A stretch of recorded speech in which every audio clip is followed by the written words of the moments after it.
So, yesterday was my 5 months on testosterone, and I'm feeling very good about myself. I feel so confident right now. I don't know if it's just a feeling that I'm having right now, but I'm feeling absolutely marvelous. There hasn't really been that many changes, just the usual hair, pimples, all the gross boy stuff, hormone stuff. There really isn't anything really going on with any of that. It's really just kind of like my voice has gotten deeper, it's settling in more, I'm getting more comfortable with it. I'm comfortable with myself. There hasn't really been that much fat redistribution that I've noticed. I was going to post some pictures of those for my 6 months, so catch me in a month and we'll look at some of those and see how I've changed.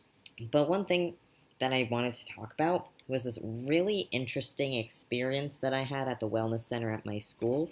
Now, this school that I go to, I personally think that it's pretty with it in terms of tending to transgender people.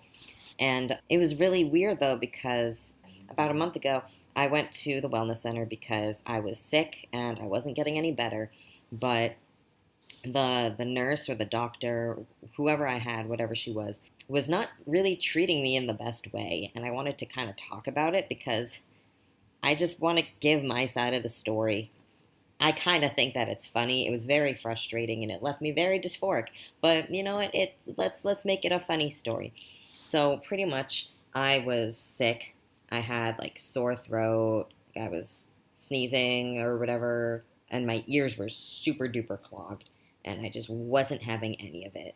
So I made an appointment to go to the wellness center. And I figured what would happen is that I would go in, they would be like, okay, this is what's wrong with you. Here's some medications. You can go on your merry way now.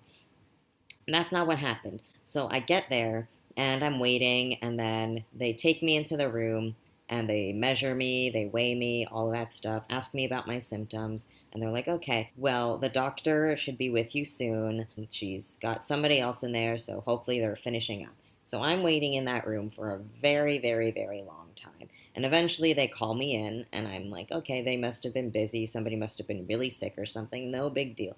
And I find out that the guy who was in there before me had been talking to somebody else, thinking that they were me, calling them Charlie, and when they were saying that they weren't Charlie, she didn't care. She just kept going. She's like, oh, this kid's probably messing with me.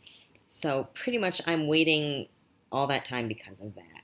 And then we get talking. She's like asking me if I'm on any medications, and I say like, yes, I'm on. Wait, I didn't even say anything to her. Like I said something to the lady before, like I put it on my form, and I barely even get to start talking. And this lady's like, oh, it says here that you're on testosterone. And she's like, you should really tell all of your doctors about that as soon as possible. And I'm like, yeah, I know, I was gonna get there. Like I figured it would come up in a question and I could talk to you. But she just cuts me off and she starts talking, and she's telling me about how you would have to diagnose people differently depending on if they're trans, which is like, okay. And it's like, I've kind of like been lectured about this before, but she goes into detail, even though I tell her that I already understand what she's talking about. And she's like, okay, well, let's say that you had burning when you were peeing. And I'm like, I don't have burning while I'm peeing. And she's like, well, in a man, I'm like, she's like, in a man, that would generally be seen as sexually transmitted infection or something. But in a female, it would be seen as a urinary tract infection.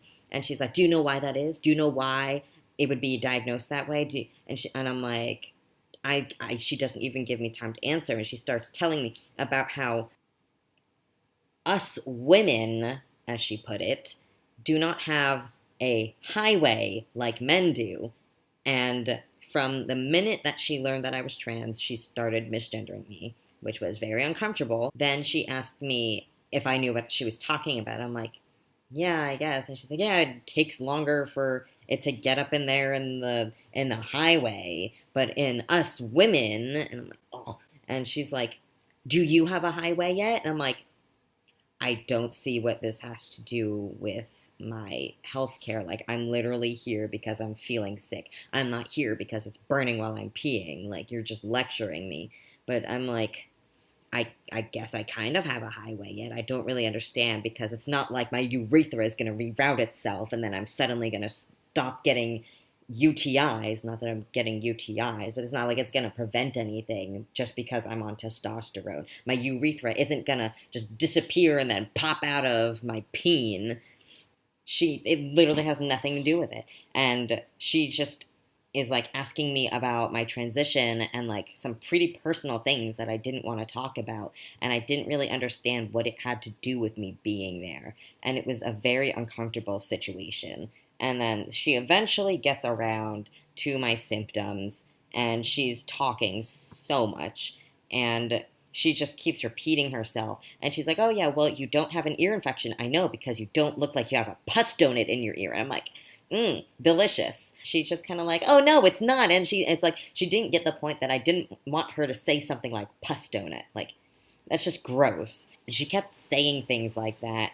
And she didn't even give me medications because she said that it was probably something viral that she wouldn't be able to treat with antibiotics, because you can't treat viral infections with antibiotics because antibiotics are for bacterial things.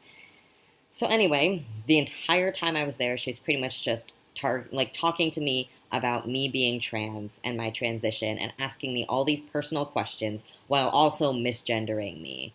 And it was just so uncomfortable, and I did not know what to do. I wound up being in there for like an hour when I thought it was going to be like 15 minutes to half an hour. Like, literally, she was like, "Well, what are you taking for your symptoms?" And I told her I was like taking Mucinex or Dayquil or NyQuil. And she's like, "Okay, just keep doing that."